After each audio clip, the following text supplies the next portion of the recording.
बिस्मिल्लाहिर्रहमानिर्रहीम।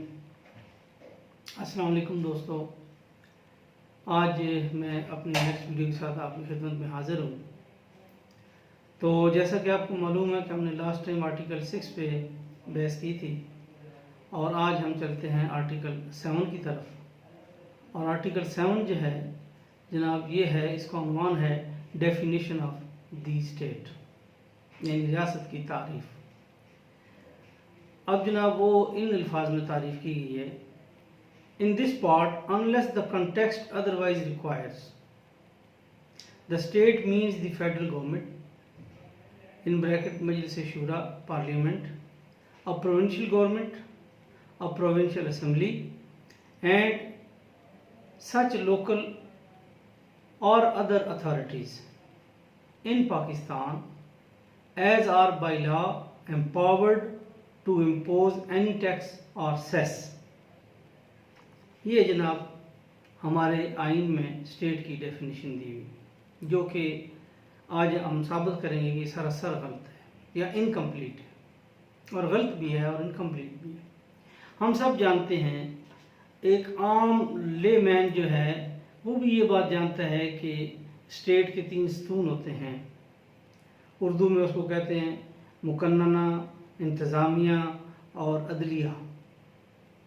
अब ये जो डेफिनेशन दी गई है, इसमें हमने देखा कि उन्होंने सिर्फ गवर्नमेंट यानी एग्जेक्टिव, जिसको इंतज़ामिया कहते हैं, उसको शामिल किया है, और लेजिस्लेचर मुकन्नना जो कानून बनाने वाली अथॉरिटी है उसको शामिल किया है, और हर उस अफसर को शामिल कर दिया है जो टैक्स लगा सकता है।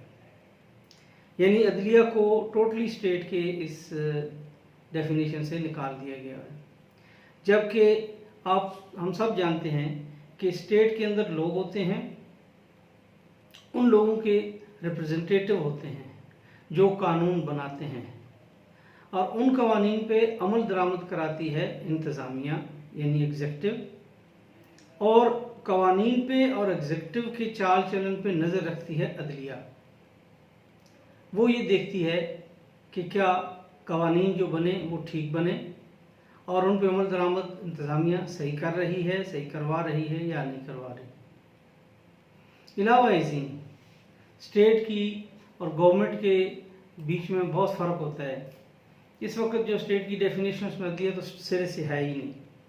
लेकिन साथ साथ आप ये भी देखें कि एक जो जनरल प्रिंसिपल है या जनरल अंडरस्टैंडिंग है, वो ये कहते हैं कि state is an abstract whereas government is a fact. यानी स्टेट एक ऐसा अब्स्ट्रैक्ट नाउन है या एक ऐसा अब्स्ट्रैक्ट चीज़ है जिसको आप देख नहीं सकते, छू नहीं सकते, उसका सिर्फ तस्वर किया जा सकता है। जबकि गवर्नमेंट जो है उसका तस्वर ही नहीं किया जा सकता, उसे छुआ जा सकता है, देखा जा सकता है। वो लोगों से बनती है, और वो लोग मिल बैठ के बनाते हैं, और उनको आप देख सकते हैं कि ये गवर्नमेंट का फलां बंदा आ रहा है, ये पुलिस वाला आ रहा है, ये जो है वज़ीर आ रहा है, ये मशीर आ रहा है, वगैरह वगैरह। और स्टेट का एक एलिमेंट होती है गवर्नमेंट, लेकिन वो स्टेट खुद से स्टेट नहीं होती। इसके अलावा जो स्टेट होती है और जो स्टेट का अपना एक टेरिटरीज होती हैं, स्टेट की टेरिटरी बहुत ज़रूरी है। और जैसा कि हमने इससे पहले इसकी पार्ट 1 जो सबसे पहला आर्टिकल था हमारे आइन का, वो कहता है Pakistan shall be federal republic to be known as the Islamic republic of Pakistan, here and after refer to as Pakistan, and the territories of Pakistan shall be composed of so and so so and so so and so. तो यानी मेरे राय में, मेरी personal राय में, ये जो पहला para है या पहला आर्टिकल है, इसमें स्टेट को डिफाइन कर देना चाहिए था कि the state of Pakistan shall have following territories and it shall have a government to be formed by the chosen representative of the people, and it shall have an independent judiciary which shall keep an eye on both the organs of the state. लेकिन हमने क्या किया कि पहले पैरे में हमने डाल दी बाउंड्रीज, और 7th आर्टिकल में जाके हमने इसकी डेफिनेशन डाली स्टेट की, और उसमें सिर्फ गवर्नमेंट को, असम्बलियों को और हर उस अफसर को, हर उस अथॉरिटी को जो टैक्स लगा सकता है बाई लॉ, उसको हमने गवर्नमेंट का यानी स्टेट का हिस्सा करार दिया, जबकि स्टेट का हिस्सा वो नहीं है। स्टेट जो है वो एक आइडिया है, एक नाम है, कम्युनिटी, एक कम्युनिटी है लोगों की। अब आप देखें कि हर बंदा जो है वो बाई बर्थ स्टेट का मेंबर बन जाता है। जैसे ही वो पैदा होता है वो उस स्टेट का शहरी होता है, चाहे उसका शनाख्ती कार्ड बना है नहीं बना, फॉर्म बे बना है नहीं बना, पासपोर्ट बना है नहीं बना, डोमिसाइल बना है नहीं बना, वो पैदाइशी तौर पे उस स्टेट का मेंबर है। लेकिन गवर्नमेंट का मेंबर जो है या लेजिस्लेचर का मेंबर बनना, वो एक इलेक्शन आएगा उसके बाद बनेगा, या फिर वो एक क्राइटेरिया पे पूरा उतर के वो CSS का एग्ज़ाम देगा, पब्लिक सर्विस कमीशन का एग्ज़ाम देगा, फिर वो स्टेट की नौकर बनेगा, तो एग्जेक्टिव बनेगा, टैक्स अफसर बनेगा, पटवारी बनेगा, तहसीलदार बनेगा, जो भी बनेगा। तो लेकिन स्टेट का मेंबर हर बंदा है, हर बंदा जो पैदा होता है वो स्टेट का पैदाइशी मेंबर होता है।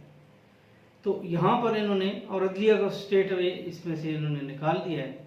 तो ये एक बहुत बड़ी तो नहीं कह सकते, मतलब एक you can say an omission, it's an omission that the drafters of the constitution of Pakistan missed out the judiciary while defining the state of Pakistan. और जनाब अली, हम एक चीज़ ये भी जानते हैं कि गवर्नमेंट हर इलेक्शन के बाद चेंज हो जाती है, स्टेट कभी चेंज नहीं होती, स्टेट एज इट इज़ रहती है। और स्टेट जब तक सॉवरन पावर जो उस स्टेट के पीछे खड़ी है वो है, तो वो स्टेट है। और हमारी चूँकि सॉवरेनिटी बिलोंग्स टू अल्लाह, वो तो कभी ख़त्म ही नहीं होगा। तो जब तक अल्लाह है तो ये स्टेट ऑफ पाकिस्तान है। और गवर्नमेंट जो है वो चेंज होती रहती हैं। अब ये थ्योरेटिकली मैं बात कर रहा हूँ, और पाकिस्तान में तो ये प्रैक्टिकली भी हुआ, अगरचे मावराए आईन हुआ लेकिन हुआ। यानी हर इलेक्शन के बाद गवर्नमेंट चेंज हो जाती है, या फिर एक रेवोल्यूशन के बाद गवर्नमेंट चेंज हो जाती है। वो रेवोल्यूशन जो है वो पीसफुल हो, वो ब्लडी रेवोल्यूशन हो, वो जैसे भी हो, लेकिन that is one tool to change the government. This is also one of the tool to change the government. लेकिन स्टेट को कभी चेंज नहीं किया जा सकता, स्टेट एज इट इज़ रहती है। और जब तक सॉवरन पावर उसके पीछे है, वो अपनी सॉवरेनिटी पे स्टेट खड़ी रहती है। जब तक वो टेरिटरीज मौजूद है, जब तक वो सॉवरेनिटी मौजूद है, तो स्टेट है। गवर्नमेंट जो है वो आनी जानी चीज़ है, स्टेट हमेशा रहने वाली चीज़ है। और ये जनाब दरमियानी हमने आप आज डिस्कस कर लिया कि स्टेट होती क्या है, और जो डेफिनेशन स्टेट की दी हुई है उसमें सिर्फ एग्जेक्टिव और लेजिस्लेचर को शामिल किया गया है। जो थर्ड मोस्ट इम्पॉर्टेंट एलिमेंट है अदलिया, वो उसमें एब्सेंट है। और दूसरी बात ये कि स्टेट की बाउंड्रीज जो हैं वो डेफिनेट होती हैं, और उनको डिफाइन किया गया है आर्टिकल 1 में। तो मेरे हिसाब से आर्टिकल 1 में ही स्टेट की डेफिनेशन भी होनी चाहिए थी। जहाँ इसकी बाउंड्रीज डिसाइड हुई हैं वहीं इसकी डेफिनेशन भी डिसाइड हो जाती, तो ज़्यादा बेहतर होता। अगला इंशाल्लाह अगले आर्टिकल पे अगली नेक्स्ट वीडियो में हाज़िर होंगे आपकी खिदमत में। तब तक के लिए इजाज़त, आपका बहुत बहुत शुक्रिया। बहुत बहुत शुक्रिया। मैं देख रहा हूँ कि अल्हम्दुलिल्लाह ज़्यादा से ज़्यादा व्यूअर्स रोज़ बरोज़ बढ़ते जा रहे हैं, और इससे मेरी बड़ी इंकरेजमेंट हो रही है, मैं बड़ा अच्छा महसूस कर रहा हूँ। तो काइंडली अच्छे बुरे लफ्ज़ों में मेरी वीडियोज़ पे कमेंट ज़रूर करें ताकि मैं कुछ सीख सकूँ। आपका बहुत बहुत शुक्रिया। अस्सलाम वालेकुम रहमतुल्लाहि व बरकातहू।